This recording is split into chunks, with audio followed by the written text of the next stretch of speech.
جس اہل بیت کا تذکرہ احادیث میں سنتے ہیں، اپنی روح کو طاقت پہنچاتے ہیں، اپنے ذہن کو سکون عطا فرماتے ہیں، وہ سارے کا سارا تذکرہ اگر آپ تک، مجھ تک یا اس امت تک پہنچا ہے تو وہ اس کے راوی صحابہ ہیں۔ تو صحابہ اگر روایت نہ کرتے تو اہل بیت کا تذکرہ تم تک، مجھ تک کیسے پہنچتا؟ آپ کے ممبروں سے بہت کم فضائل اہل بیت بیان ہوتے ہیں۔ کیوں؟ میرا خیال یہ ہے کہ ایک طبقے نے ذہن بنا لیا کہ ہم نے خاص طبقے سے اہل بیت کے فضائل سننے اور خاص طبقے سے صحابہ کے فضائل سننے، تو سننے والوں کا بھی ذوق ہونا چاہیے۔ فضائل اہل بیت آپ اس کو سمیٹتے ہیں یا پھیلاتے ہیں؟ ہم بہت اس کو کمال کے ساتھ اور حسن کے ساتھ مانتے ہیں۔ ہو جائے تھوڑی سی گفتگو۔ اہل بیت حقیقی، جی، اہل بیت نسبی، اہل بیت مجازی، ہم اہل بیت کا اس طرح دائرہ مانتے ہیں۔ حضور صلی اللہ علیہ وسلم کے ساتھ بھلا جڑی کسی چیز کا کیسے انکار کر سکتے ہیں؟ کہ حضور صلی اللہ علیہ وسلم کی دنیا میں آنے کا مقصد کیا ہے؟ اگر پاکوں کو ہی پاک کرنا تھا تو حضور صلی اللہ علیہ وسلم اتنی عظیم ہستی اور دنیا میں آپ کا آنا اتنا بڑا انقلاب، تو نتیجہ کیا کہ پاکوں کو پاک کرنا تھا۔ مولانا پوڈکاسٹ، مولانا پوڈکاسٹ، مولانا پوڈکاسٹ۔ السلام علیکم ورحمۃ اللہ وبرکاتہ۔ ناظرین اکرام، آپ دیکھ رہے ہیں دین اور دنیا ایک ساتھ ود مولانا پوڈ کاسٹ۔ میں ہوں آپ کا ہوسٹ محمد ابو بکر۔ ناظرین اکرام، دلوں کو تھام لیجئے، آج جس موضوع پر بات ہونے لگی ہے وہ موضوع قرآن پاک کی اس آیت سے واضح ہو جائے گا، انما یرید اللہ لیذھب عنکم الرجس اہل البیت ویطہرکم تطہیرا۔ اور موضوع اہل بیت ہو اور سامنے بیٹھنے والا ایک مفتی، اور ایسا مفتی جس نے سینکڑوں طلباء خطباء کو بولنا اور بولنے کا سلیقہ اور بولنے کے آداب اور بولنے کا ڈھنگ سکھایا ہو، تو پھر کیوں نہ ہم فضائل اہل بیت پر بات کریں۔ تو میری مراد ہے مفتی ظہیر احمد ظہیر صاحب۔ تو آپ کو لے کے چلتا ہوں سب سے پہلے مفتی صاحب کی طرف۔ السلام علیکم ورحمۃ اللہ وبرکاتہ۔ وعلیکم السلام ورحمۃ اللہ وبرکاتہ۔ مفتی صاحب کیا حال ہے؟ کیسے ہیں آپ؟ خیریت سے اللہ ہیں؟ کا بہت احسان ہے۔ مفتی صاحب، ٹو دی پوائنٹ بات ہے، آپ کے ممبروں سے بہت کم فضائل اہل بیت بیان ہوتے ہیں، کیوں؟ ماشاء اللہ، آپ نے بہت اچھا سوال کیا۔ اہل بیت کے فضائل بیان ہوتے ہیں، لیکن میرا خیال یہ ہے کہ ایک طبقے نے ذہن بنا لیا کہ ہم نے خاص طبقے سے اہل بیت کے فضائل سننے اور خاص طبقے سے صحابہ کے فضائل سننے، تو سننے والوں کا بھی ذوق ہونا چاہیے۔ علماء سے سنیں، علماء سے پوچھیں، کہیں، جیسے آپ نے مجھے پوچھ لیا، بلا لیا، تو اب آپ تو نہیں کہہ سکتے کہ اہل بیت کے ہم فضائل کم بیان کرتے ہیں۔ لیکن مجھے یہ بتائیں کہ فضائل اہل بیت آپ اس کو سمیٹتے ہیں یا پھیلاتے ہیں؟ ہم بہت اس کو کمال کے ساتھ اور حسن کے ساتھ مانتے ہیں۔ ہو جائے تھوڑی سی گفتگو۔ اہل بیت حقیقی، جی، اہل بیت نسبی، اہل بیت مجازی، ہم اہل بیت کا اس طرح دائرہ مانتے ہیں۔ ٹھیک پھر اہل بیت قرآنی، پھر اہل بیت حدیثی۔ ہم حضور صلی اللہ علیہ وسلم کے ساتھ بھلا جڑی کسی چیز کا کیسے انکار کر سکتے ہیں؟ یاد رکھیں، میں آپ کو ایک پنجہ عرض کرنے لگا ہوں کہ 5 مقامات ایسے ہیں کہ جہاں ہم اہل بیت کو مانتے ہیں، اور جو اہل بیت کا نام نہاد محب ہے وہ وہاں پہ نہیں مانتا، اور اس کے لیے یہ دعوت فکر ہے۔ 5 مقامات نبی کریم صلی اللہ علیہ وسلم کی ازواج مطہرات، ہم ساری کی ساری اہل بیت مانتے ہیں، اور وہ ایک کو بھی اہل بیت نہیں مانتا۔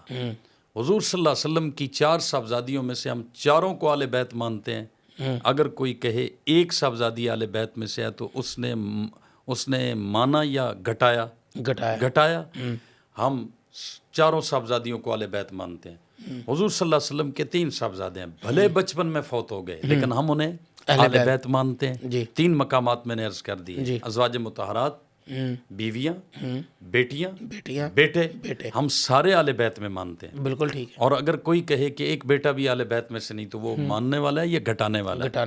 حضور صلی اللہ علیہ وسلم کے سارے نواسے اہل بیت میں سے ہیں۔ حضرت حسن رضی اللہ تعالیٰ عنہ، حضرت حسین رضی اللہ تعالیٰ عنہ، اور حضرت علی زینبی، حضرت زینب کے بیٹے، وہ اہل بیت میں سے۔ حضرت عثمان کے صاحبزادے حضرت عبداللہ بن عثمان حضور کے نواسے ہیں، وہ بھی اہل بیت میں سے۔ اب ایک شخص کہے کہ میں ایک یا دو حضور کے نواسوں کو اہل بیت میں مانتا ہوں تو وہ ماننے والا ہے یا گھٹانے والا ہے؟ ہم سارے نواسوں کو اہل بیت مانتے ہیں. 4 نمبر ہو گئے.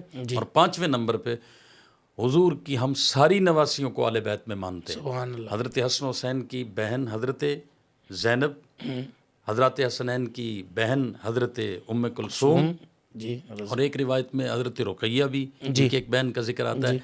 اسی طرح حضور صلی اللہ علیہ وسلم کی نواسی حضرت امامہ، حضرت امامہ جو حضرت ابوالعاص کی صاحبزادی حضرت زینب کی بیٹی حضور کی نواسی ہیں. ہم ساری نواسیوں کو اہل بیت میں مانتے ہیں. تو گویا 5 نمبروں میں ہم ساری بیویوں کو اہل بیت مانتے ہیں، ساری بیٹیوں کو اہل بیت مانتے ہیں، سارے بیٹوں کو اہل بیت مانتے ہیں، حضور کے سارے نواسوں کو اہل بیت میں سے مانتے ہیں، اور حضور کی ساری نواسیوں کو اہل بیت میں مانتے ہیں. تو پھر ہم الحمدللہ وہ ساتھ کے ساتھ ماننے والے ہیں. اور ایک طبقہ ہے کہ جس نے مخصوص نام بنا رکھے ہیں اور اپنے اوپر لیبل اہل چلیں بیت کی آپ سے محبت کا لگا رکھا ٹو ہے. دی پوائنٹ آپ سے بات کرتا ہوں. 5 تن پاک. 5 تن پاک. 5 تن پاک میں 5 نام ہیں. نبی کریم صلی اللہ علیہ وسلم، جی حضرت سیدنا علی المرتضیٰ رضی اللہ تعالیٰ عنہ، حضرت سیدہ فاطمہ الزہرا رضی اللہ تعالیٰ عنہ، اور حضرت حسنین. جی 5 تن. لیکن میں آگے بعد میں جانے دوں گا. پہلے میرا سوال کا جواب یہ دیجئے، لفظ 5 تن عربی کا جملہ ہے؟ خود بذات خود فارسی 5 5 تن تن فارسی سے ہے. اچھا تن کس کو کہتے ہیں؟ بدن کو. بدن کو. 5 کس کو کہتے ہیں؟ 5 کو. 5 کو. اچھا یہ 5 تن پاک آپ جب کہتے ہیں، قرآن مجید کی جو آیت آتی ہے یا ایھا الذین آمنوا لا تقولوا راعنا وقولوا انظرنا واسمعوا، یعنی کہ وہاں پر اللہ کیا کہنا چاہتے ہیں صحابہ کو کہ حضور کو راعنا نہ کہو، ایسے بلکہ کہو انظرنا انظرنا واسمعوا، دونوں کہو، راعنا نہ کہو. نہ کہو. تو کیوں اللہ پاک نے یہ حکم دیا کہ ایک چیز میں اشکال تھا؟ اشکال کیا تھا؟ 2 معنی ہو سکتے ہیں. 2 معنی ہو سکتے ہیں. تو اگر اس کا معنی ہم یہ لے لیں کہ 5 تن ہی صرف پاک ہے، پاک کا معنی پاک ہوتا ہے، بچہ بچہ بھی جانتا ہے، اور پاک کے مقابلے میں کیا ہے؟ ناپاک. ناپاک. تو اس کا مطلب کیا ہوا؟ کہ باقی نعوذ باللہ من ذالک، نعوذ باللہ. اللہ میری زبان پہ ایسا جملہ نہ لائے. تو آپ ذرا اس بات کو وضاحت کے ساتھ کھولیں کہ یہ افراد 5 تن پاک کہہ کر کیا اللہ کے نبی کے اہل بیت کی عزت بڑھاتے ہیں یا کم کرتے ہیں؟ اس پر ذرا روشنی ڈالیں. ظاہر ہے کہ آپ نے جیسے کہا یہ فارسی کا ایک مرکب ہے. جی 5 تن سے مرکب 5 تن پاک. تو حضور صلی اللہ علیہ وسلم دنیا میں تشریف لائے ہیں پاکوں کو پاک کرنے کے لیے. میرے اس جملے پہ ذرا غور کرنا. آہا حضور خود پاکوں کے سردار. جی حضرت علی المرتضیٰ بچپن میں ایمان لائے، بچہ ویسے ہی پاک. پاک حضرت فاطمہ الزہرا نبوت کے گھر پیدا ہوئی، وہ بھی پاک. پاک پیدا ہوئی تو نبوت کا گھر ہے، پاک بچہ پاک ہوتا ہے. حضرت حسنین حضور دنیا سے رخصت ہو رہے ہیں تو بچے ہیں، بچے پاک. یہ حضور صلی اللہ علیہ وسلم کی دنیا میں آنے کا مقصد کیا ہے؟ اللہ آپ کی تشریف آوری کا مقصد کیا ہے؟ رب جس کو بڑے واشگاف الفاظ میں هو الذی ارسل رسولہ بالہدی ودین الحق لیظہرہ علی الدین کلہ، اور پھر یتلو علیہم آیاتی ویزکیہم ویعلمہم الکتاب والحکمہ. حضور کی ذمہ داریاں اللہ جو بتا رہے ہیں، وہ ذمہ داریاں کہاں آپ نے نبھائی ہیں؟ وہ کہاں آپ نے اپنا فرض منصبی پورا کیا ہے؟ اگر پاکوں کو ہی پاک کرنا تھا تو حضور صلی اللہ علیہ وسلم اتنی عظیم ہستی اور دنیا میں آپ کا آنا اتنا بڑا انقلاب، تو نتیجہ کیا کہ پاکوں کو پاک کرنا تھا. ایک سکول میں اگر ایک پرنسپل کہہ دے کہ میرے سکول کا رزلٹ بہت اچھا ہے، اچھا آپ اس سے پوچھیں کہ اچھے کی تشریح کرو، وہ کہے کہ میرے بچے پاس ہو جاتے ہیں، میرے بچے پاس ہو جاتے، میرے بیٹے بیٹیاں بانجے بانجیاں پاس ہو جاتے، بھتیجے بھتیجیاں پاس ہو جاتے ہیں. مجھے کیا کسی سے لگا؟ اب بتائیں یہ سکول کی خوبی ہے یا خامی ہے؟ خامی ہے. خامی ہے. جی ٹھیک. حضور صلی اللہ علیہ وسلم کے دنیا میں آنے کا مقصد کیا ہے؟ ہائے ہائے، آپ نے راہزنوں کو راہبر بنا دیا، خود نہ تھے جو راہ پر اوروں کے ہادی بن گئے. کیا نظر تھی جس نے مردوں کو مسیحا کر دیا، آدمیت کا غرض ساما مہیا کر دیا، ایک عرب نے آدمی کا بول بالا کر دیا. حضور صلی اللہ علیہ وسلم کے دنیا میں آنے کا مقصد یہ ہے. اور ہم کہتے ہیں سارے تن پاک. جو تن حضور سے جڑ گیا وہ سارے پاک. ہاں اگر کوئی 5 تن کہتا ہے، اس بات کی طرف اشارہ کرتے ہو کہ جو چادر میں جی حضور صلی اللہ علیہ وسلم نے لیے تو تب بھی یہ بات ادھوری ہے.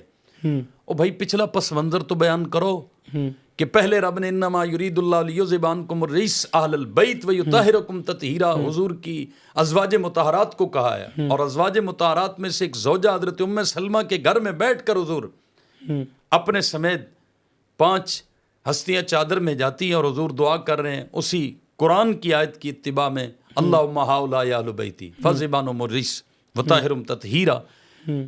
تو اس پس منظر کو بھی پورا بیان کرنا چاہیے. اگر 5 تن سے مراد اس چادر تطہیر میں آنے والے ہیں تو پھر اس پچھلے پس منظر کو نہیں بھولنا چاہیے کہ رب نے قرآن میں اہل بیت کس کو کہا.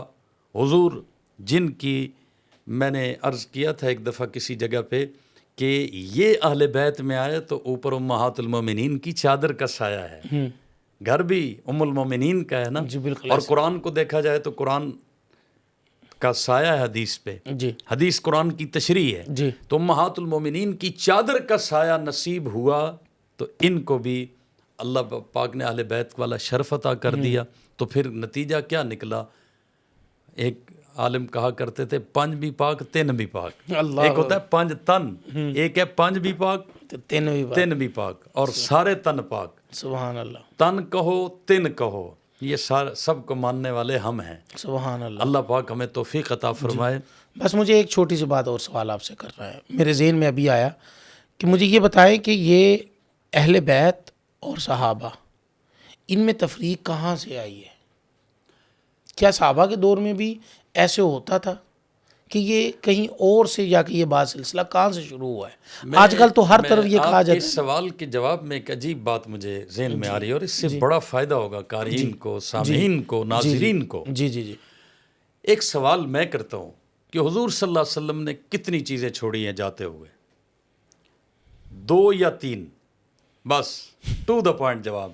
اللہ. ایک سوال ہوتا ہے جواب لینے کے لیے, ایک سوال ہوتا ہے توجہ لینے کے لیے. میرا سوال سامعین کو پریشان کرنے کے لیے نہیں ہے, توجہ لینے کے لیے.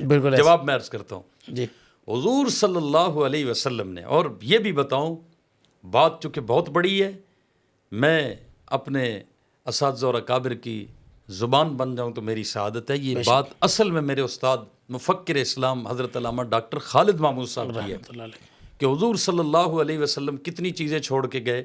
ایک بندہ کہنے لگا جی 2 کتاب اور سنت. حضرت نے فرمایا 2 نہیں 3, کتاب, سنت اور امت. اللہ اکبر. وہ اس بندے نے کہا جی کیسے ترکت فیکم امرین؟ حضور نے فرمایا میں تم میں 2 چیزیں چھوڑ کے جا رہا ہوں, کتاب اللہ و سنتی. 2 چیزیں چھوڑ کے جا رہا ہوں. حضور تو کہہ رہے ہیں 2 چیزیں چھوڑ کے جا رہا ہوں, آپ کہہ رہے ہیں 3. ہائے ہائے.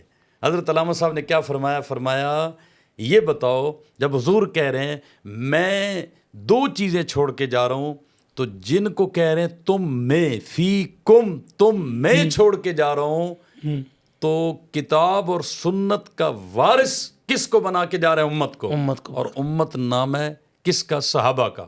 سبحان اللہ. یہ تفریق نہیں تھی قرون اولیٰ کے دور میں, یہ تفریق نہیں تھی.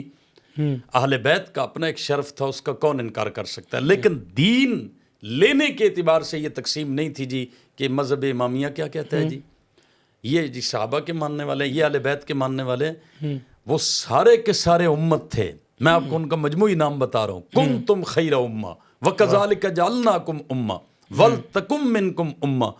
کوئی مائی کا لال یہاں یہ کہہ سکتا ہے کہ اللہ کہہ رہا ہے تم بہترین امت ہو؟ یہاں مراد صرف صحابہ اہل بیت نہیں ہے, دونوں مراد ہیں. میں نے آپ کو لفظ امت بتا دیا ہے کہ حضور صلی اللہ علیہ وسلم دنیا سے گئے تو کتنی چیزیں چھوڑ کے گئے؟ 3, کتاب, سنت اور امت. ہم اہل بیت کو بھی امت کے پیشوا کے طور پہ دیکھتے ہیں, صحابہ کو بھی امت کے پیشوا کے طور, بلکہ اصل امت کے طور پہ دیکھتے ہیں. ہم ان کے واسطے سے امت میں ہیں. ہم نے اب ہماری روایات کی کتابیں, حدیث کی کتابیں ہیں, کیا حضرت علی سے روایت نہیں ہے؟ بالکل ہے. حضرت امی فاطمہ الزہرا سے روایت نہیں ہے؟ حضرت حسن حسین سے روایت نہیں ہے؟ بالکل ہے, موجود ہے. حضرت سیدنا ابو بکر صدیق سے روایت نہیں ہے؟ تو ہم دین کی جو بات, اس کو میں اور آسان کہوں, سبحان اللہ, کیا یاد رکھیں گے آپ؟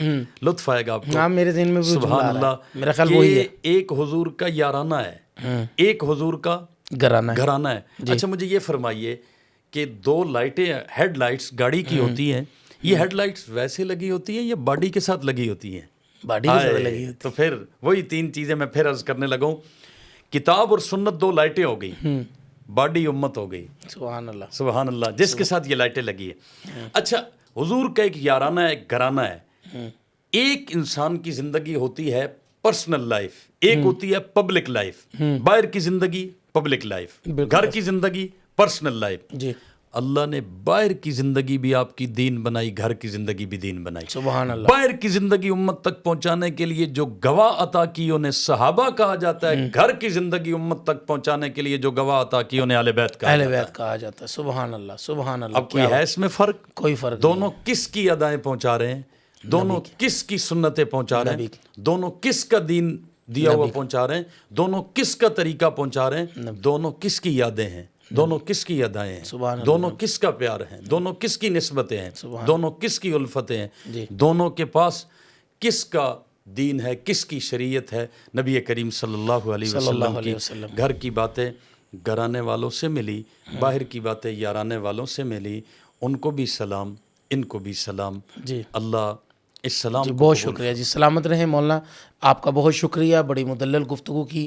ناظرین، جس اہل بیت کا تذکرہ آپ احادیث میں سنتے ہیں، جن اہل بیت کے تذکرے سے آپ اپنے دلوں کو منور کرتے ہیں، اپنی روح کو طاقت پہنچاتے ہیں، اپنے ذہن کو سکون عطا فرماتے ہیں، وہ سارے کا سارا تذکرہ اگر آپ تک، مجھ تک یا اس امت تک پہنچا ہے تو وہ اس کے راوی صحابہ ہیں.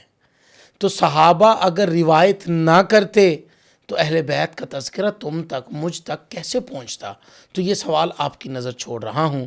دیکھتے رہیے مولانا پوڈ کاسٹ. انشاءاللہ العزیز ملاقات کریں گے ایک نئی پوڈ کاسٹ کے ساتھ. ہمیں اجازت دیجیے. والسلام ورحمۃ اللہ وبرکاتہ. مولانا پوڈکاسٹ، مولانا پوڈکاسٹ، مولانا